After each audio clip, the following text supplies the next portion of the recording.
Call the council meeting to order, starting with the Pledge of Allegiance.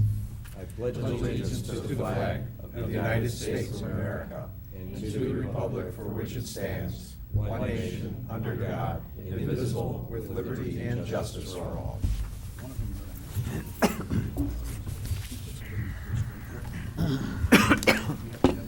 Roll call, please. Mr. Catora? Here. Mr. Kraus? Here. Mr. McGill? Here. Mrs. Meany? Here. Mr. Pedicino? Here. Mr. Palunas? Here. Mr. Russo?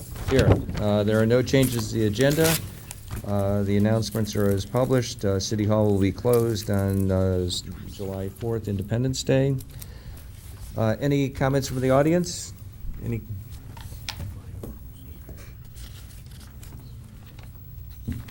Please state your name and address, please. I'm James Orris Jr. I live at 7648 White Oak Drive. On Monday, June 5th, I had brought up a complaint about a public records request that I filed, and it was unfulfilled.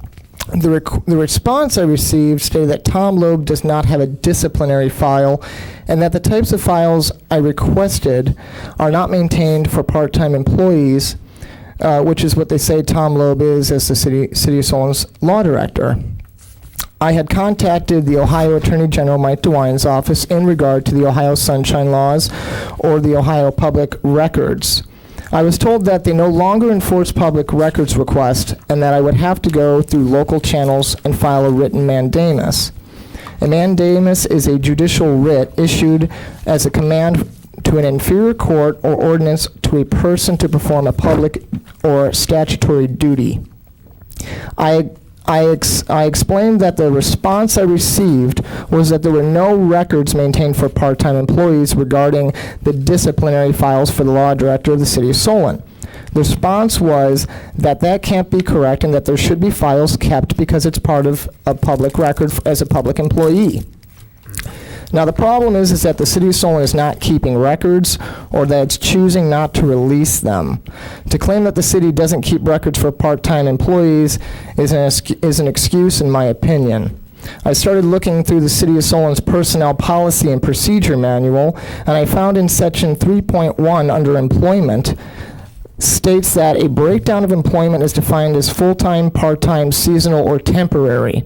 Now in section 3.2, employment records in section A, personnel files, it states that an official personnel file will be maintained on each employee.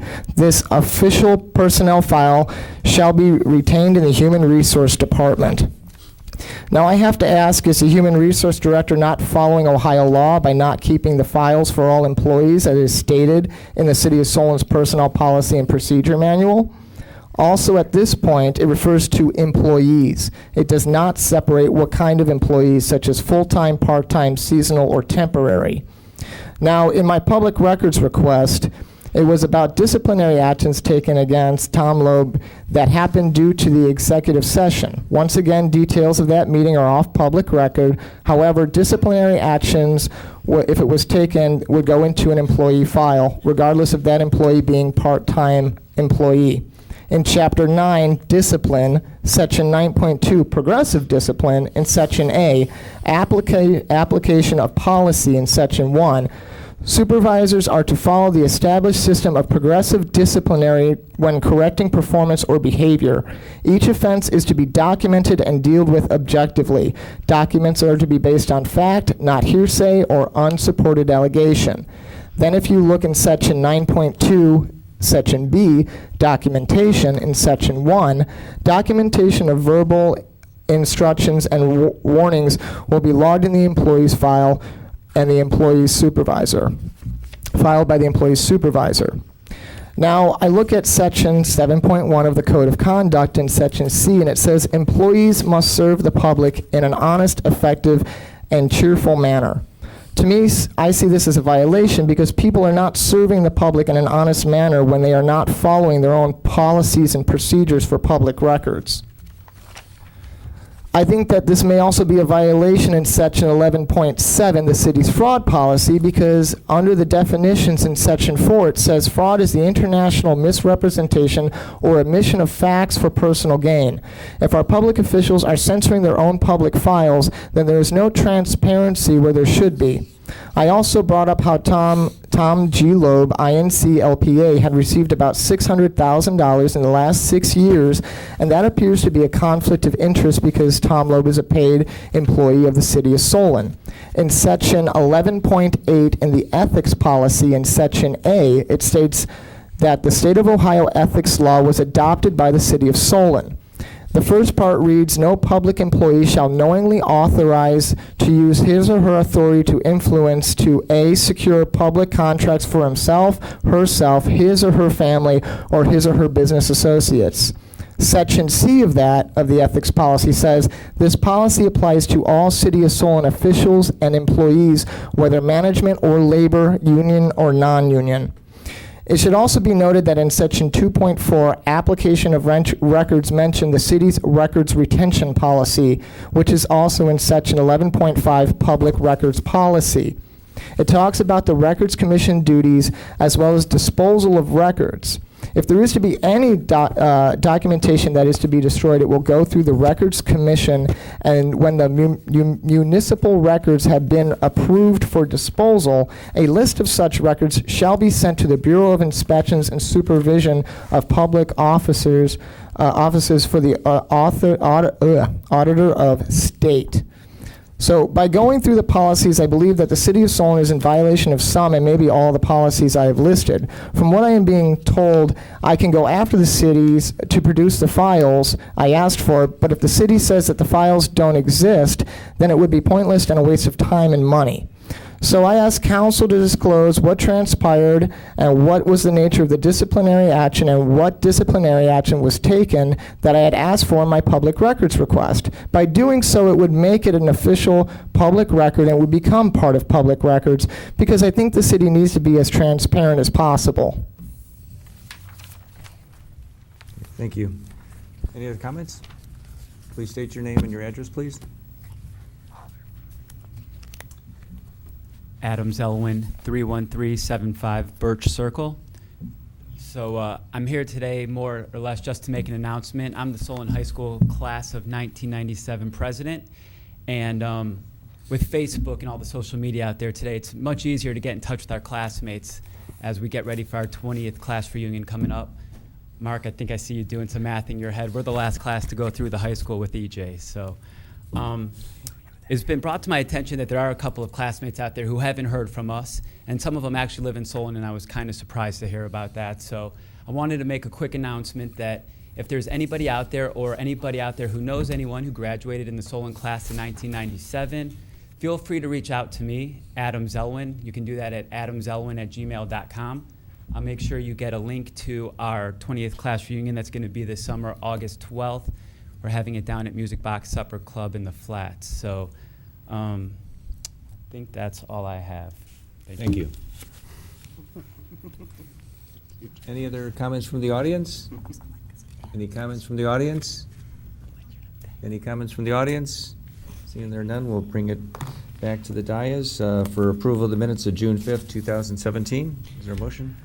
So move. Mr. McGill, is there a second? Mr. Pedicino? Roll call?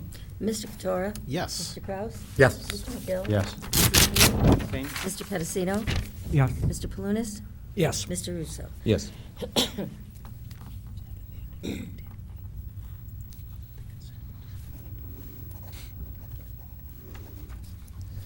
Okay, brings us to Planning Commission consent.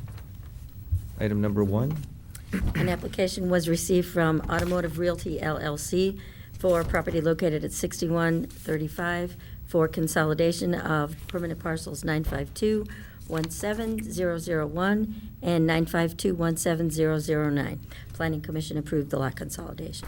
Thank you. Item number 2. An application was received from 2014 Properties LLC for property located at 27355 Cannon Road for lot consolidation of permanent parcels 951-22005 and 951-22006, and the Planning Commission approved the lot consolidation. Thank you. Item number 3. An application was received for property located at 6531 Cochrane Road for Cordum LLC, known as Great Lakes Cold Storage, for lot consolidation of permanent parcel 953-28001, 953-28007, 953-31004, 953-31006, and 953-31007. And also, it was an application for a 20-foot side street building setback variance, number of street access points variance, 22 space total number of parking spaces variance, and the Planning Commission approved the lot consolidation and the variances, and also approved the site plan with the contingency that the applicant complies with the requirements noted in the March 16th, 2017 engineering memo. Thank you. Item number 4.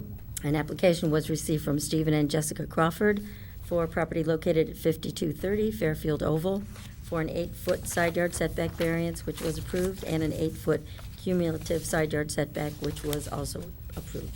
Thank you. Item number 5. An application was received from John and Tracy Kennison for property located at 31950 Burwood Drive for 7-foot accessory pavement side yard setback variance, which was approved. Thank you. Item number 6. An application was received from Troy Woodard for property located at 32830 Wintergreen Drive for a 7.8-foot side yard setback variance, which was approved, and a 7.8-foot cumulative side yard setback variance, which was also approved. Item number 7.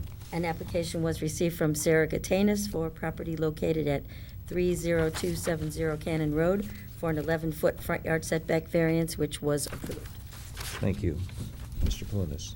Move to approve the Planning Commission consent agenda. And second by Mr. McGill. Roll call, please. Mr. Katora? Yes. Mr. Kraus? Yes. Mr. McGill? Yes. Mrs. Meany? Yes. Mr. Pedicino? Yes. Mr. Palunas? Yes. Mr. Russo? Yes. Okay, brings us to our consent agenda. Item number 8. Ordinance number 2017-108, an ordinance authorizing the mayor and the director of finance to enter into a lease purchase option agreement to acquire a 2018 Mack automated rubbish truck through the National Joint Powers Alliance and declaring an emergency. Mr. Katora. This legislation authorizes the Service Department to lease a 2018 Mack low-entry dual-steering cab chassis with a Labrie 33-yard automated side-loading rubbish body off of the National Joint Powers Alliance contract number 112014-LEG in the amount of $319,745. And this legislation is being passed under the emergency because the Finance Department already has the financing, lease option paperwork, and lease rates already in the works. Thank you. Item number 9. Ordinance number 2017-109, an ordinance approving a change order to the contract number 2013.02 with GPD Group to extend the completion date for on-site construction inspection services related to the citywide traffic signal improvement project and declaring an emergency. Mr. McGill. Ordinance number 2013-109 accepted the proposal of GPD Group for on-site supplemental construction inspection services for the citywide traffic signal improvement project. This legislation is a change order to that contract with GPD Group, extending the completion date to October 31st, 2017 for on-site construction inspection services. It's also an emergency measure because it is immediately necessary to extend the contract to provide continuity in inspection services through the closeout of this project. Thank you. Item number 10. Ordinance number 2017-110, an ordinance approving a change order to the contract with Michael Baker International for 2016 on-site supplemental construction inspection services to extend the completion date and declaring an emergency. Mr. Palunas. Yes, this just extends the contract completion date to complete punch list items on the Som Center resurfacing project. Thank you. Item number 11. Ordinance number 2017-111, and ordinance waiving the competitive bidding requirement and accepting the quote of Van Kuren Services for the removal of hazardous disease trees and declaring an emergency. Mr. Katora. For the health, safety, and welfare of the community, the Service Department is calling for the removal of 84 dying and diseased ash trees, which are located on Wintergreen Drive, High Point Drive, and Rolling Brook Trail. The City of Solon has solicited 3 quotes for the removal of these trees, and Van Kuren Services was the lowest quote to perform this service.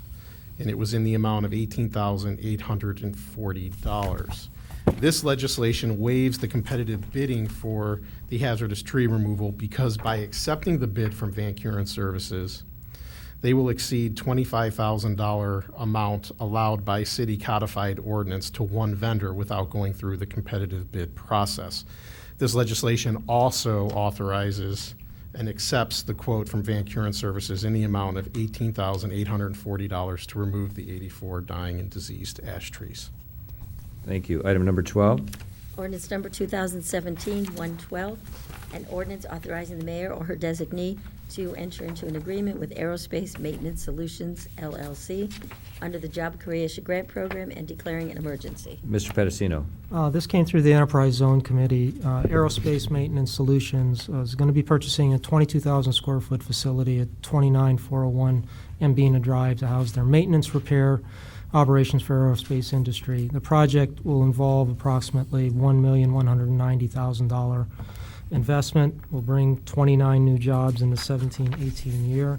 The grant period runs from July 17 of this year and will be in place until December 31st of 2022 and bring a new payroll of $1,607,000 to the city, and the grant is for 30%. Thank you. Item number 13. Ordinance number 2017-113, and ordinance rescinding the Job Creation Grant Agreement with Aclara RF Systems. Mr. Cotora. This legislation rescinds the job creation grant with Alclara RF Systems. This legislation is being passed because Alclara RF Systems was unable to meet the program requirements for job creation and/or new payroll creation for 3 consecutive years. Thank you. Item number 14.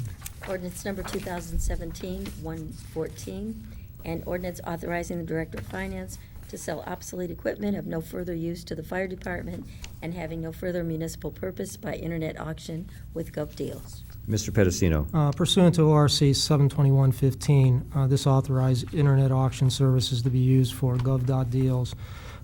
For the memo attached by Assistant Chief Shebeck, and any unused or unpurchased items will be declared scrap so that they can be disposed of properly. Thank you. Item number 15. Ordinance number 2017-115, and ordinance accepting the final contract adjustment with ABC Piping for a fire suppression system for the Solon Historical Society building. Mrs. Meany. Yes, this ordinance accepts the final contract adjustment with the ABC Piping for the fire suppression system at the Solon Historical Society building, and this is in the amount of $34,900. Thank you. Item number 16. Ordinance number 2017-16, and ordinance accepting the bid of Herbst Electric Company for the preliminary treatment improvement project, Contract B, electrical, at the Water Reclamation Facility and declaring an emergency. Mr. McGill. Ordinance number 2016-214, requested bids for the preliminary treatment improvement project, the Contract B electrical work for the Water Reclamation Facility. Ordinance number 2017-89 rejected the bids received because they were over 10% of the original estimates and authorized rebid. Herbst Electric Company came in with a bid of $1,220,106 and has been accepted. And this ordinance is also declared an emergency because it's necessary to begin construction as soon as possible. Thank you. Item number 17. Ordinance number 2017-117, and ordinance accepting the bid of Lake County Sewer for the 2017 annual sewer grouting program and declaring an emergency. Mr. Palunas. Yes, this is approved at our special Public Works meeting prior to this meeting. This is in the amount of $248,993.80 for our annual sewer grouting program, and this is under emergency measure. Thank you. Item number 18. Ordinance number 2017-118, and ordinance accepting various bids for aquatic supplies and chemicals for use by the Recreation Department for 2017 and declaring an emergency. Mr. Kraus. Yeah, there were 4 bids, only 2 made the specifications. The 2 bids being Ohio Pools and Recreonics. There's a combination from both of those companies, and it's a 2-year bid. Thank you. That brings us to the end of our consent agenda. Is there a motion to approve? Motion to approve consent agenda under suspension. Is there a second? Mrs. Meany, we have a motion and a second. Roll call under suspension? Mr. Katora? Yes. Mr. Kraus? Yes. Mr. McGill? Yes. Mrs. Meany? Yes. Mr. Pedicino? Yes. Mr. Palunas? Yes. Mr. Russo? Yes. Final passage? Mr. Katora? Yes. Mr. Kraus? Mr. McGill? I get that a lot. Sorry. Yes. Mrs. Meany? Yes. Mr. Pedicino? Yes. Mr. Palunas? Yes. Mr. Russo? Yes. Okay, brings us to comments from the audience. Any comments from the audience? Any comments from the audience?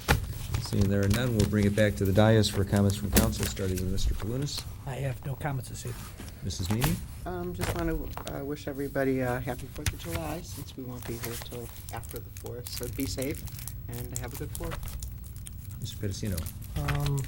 Same as Councilwoman Meany, and just a reminder that I'm sure the fire chief and police chief might make mention about using fireworks themselves, and shouldn't be doing that. It's against the law. So please be safe and enjoy the holiday. Thank you. Mr. McGill? A couple of things, one of which is thanks to Mr. Oras for coming up tonight. It appears that there is a conflict in policies between personnel files and records retention. I'll send a note to Mrs. Stolarski to see what the issue may or may not be there. In case people missed it, congratulations to our Board of Education and the teachers' unions. They signed a new 4-year contract, which is a pretty neat thing. It was done very well and behind the scenes, pretty much. But I'd also like people to remember that the biannual budget for the state is due July 1st, and without changes to it, the Solon City school system will have some issues relative to lost revenue. So contact your state senators, particularly Matt Dole, and let him know. And I'd like to say thanks for the chief again with coffee and a cup. I'm waiting for cupcakes with the chief. Thank you. Thank you. Mr. Katora? The only comments this evening will be to remember that school is out of session, so be a little extra careful while traveling the streets, because there are a lot of kids out on the streets on bikes and playing. And just to wish everybody a happy summer. Hopefully it'll be dry, and a good, happy, healthy, safe 4th of July. Thank you. Mr. Kraus? Happy 4th to everybody. Congratulations, Peggy and the administration for bringing in a new company to the Community Aerospace Maintenance Solutions, taking over the new property there. I think they're a great addition to the community, particularly in the area that they do. And I think it's great for the area, and congratulations bringing in a lot of new jobs, new payroll into the community, and they're going to be a welcome addition to Solon. Thanks. Great, thank you. And my comments are to wish everybody a happy 4th of July. So we'll have comments from the administration, starting with the mayor. I'd just like to thank Councilwoman Meany for reminding us of the 4th of July. I didn't realize that this is the last meeting before the holiday. We are going to have our 4th of July fireworks. The fireworks will be at dusk at Solon Community Park. We will have some music and entertainment prior to the fireworks, so we invite everyone to come out. And I'm sure the Chief Shaw will make his annual announcement. Also, just to touch on what Councilman McGill commented about the state budget, we do have prepared postcards that the school had prepared for Senator Dolan and Governor Kasich. So please, we have those at the community center, or the City Hall, Solon Chamber of Commerce, and the Solon School Board of Education. So please, if you can make a call on your own or send one of these postcards, or do both, because that will help. And then finally, just want to make an announcement of a road closure here. Tomorrow morning at around 7:30 a.m., Lansdowne will be closed at the intersection of Miles for pipe bursting. The closure is expected to be reopened within a couple of hours. Stansbury will be the only street open to access the neighborhood during this time, as Cheswick will remain closed. A message board is placed across from Lansdowne to instruct people to use Stansbury, and the appropriate detour route will be posted. So hopefully they'll just take a couple of hours and be cleared up. Thank you. And that's all my comments. Thank you. Thank you. Mr. Loby? Just to comment on Mr. Orr's comments. Mr. Orr's has a legal dispute. He made a public records request. I went to the finance director. The finance director did in fact try to comply. I was told about it. I then, in an overabundance of caution, sent it to the human resource director. In a further overabundance of caution to follow law and ethics, Mr. Oros has 2 attorneys. I cannot talk with him during this pendency due to legal and ethical concerns. So what I did is I talked with his lawyers, Mark Bigerman and a Mr. Carlin. I got them both on the phone. We had a nice, long, detailed conversation, and I believe last time at the last meeting, Mr. Oros did state that his attorneys were fully satisfied. And all I can say is that on all of these public records requests, I don't care who they go to or what they are, and I've been doing this for 7 years here and for 37 years in the practice of law, and for other municipalities, we try to comply, and I always end all of those with, if there's anything else you want, please ask us, we'll get back to them. As for all the other matters, the only other thing, even for the money, I'm going to take a little defense on this one. I brought in, and I'm proud to say that I brought in $1.7 million coffers of the city. And I know I get paid good and handsomely as a lawyer, everybody does. But I'll challenge anybody to say which law director has brought in more money to the coffers, to the city that they represent, in excess of what they bill. And so I just want that to be out there. Certain numbers are thrown around, implications, innuendos, et cetera. And I stand on that, and I always have, and I think everybody at the council table knows those particular numbers, and those are over a 7-year period. So if anybody has any questions on that, you can always see me on that particular point. But be assured that I did talk with their lawyers, and we fulfill every public records request, and we always try to, and I always end that I will go overboard to comply and assist. Thank you. Good. I Mayor? just want to touch on one other thing, too. There has never been any discipline of Tom Loby. There isn't any pending. I'm his immediate supervisor, so if there is any, then I need to know about it, because I know nothing of it. And Tom has always conducted himself in the most professional manner, never has had an issue, so there is no discipline, never has been any discipline with Tom Loby. So I just want to make sure that's clear as well, because it's making it sound as if there's a discipline case with Tom Loby pending, and there is not. All right, thank you. Mrs. McConaughey? No comments. Chief Island? Yeah, just about 4th of July. I ask the public to remember that we're moving a huge amount of vehicles into and out of the city for the fireworks show. We will have our traffic plans posted by local media, by all our social media networking sites, as well as the city webpage shortly. The traffic plan remains the same as it has for the last decade or so. Most people would be familiar with it. We'll make sure that we broadcast it as quickly and as effectively as we can, but we are going to ask your patience. It always seems to be that after the show, it takes a good hour and 15 minutes until everybody can clear all those lots, and that's pretty consistent. So, thank you. Thank you. Chief Shaw? And as everyone now knows, we are having fireworks on the 4th of July. We certainly, on behalf of the fire department, hope everyone has a safe 4th of July. Please leave the fireworks to the professionals. They can be very dangerous. The injuries can be very debilitating. So come on up to Community Park. A few things you should leave at home that are not allowed during the show: sparklers. Those are basically sticks of magnesium that burn at about 1,500 degrees, so obviously it's very easy to get burned from that. And then also the lanterns that are powered by a lit candle that float up into the sky. Never a good idea to let a fire just kind of rise and go wherever it may go. Not a good idea. So if we leave those at home, everyone come up and we'll have a good time. Thank you. Thank you. Mr. Bush? Nothing this evening. Thank you. Ms. Weil-Dorfman? He brings us to the end of our agenda. Is there a motion to adjourn? Is there a second? Nancy? Roll call, please. Mr. Katora? Yes. Mr. Kraus? Yes. Mr. McGill? Yes. Mrs. Meany?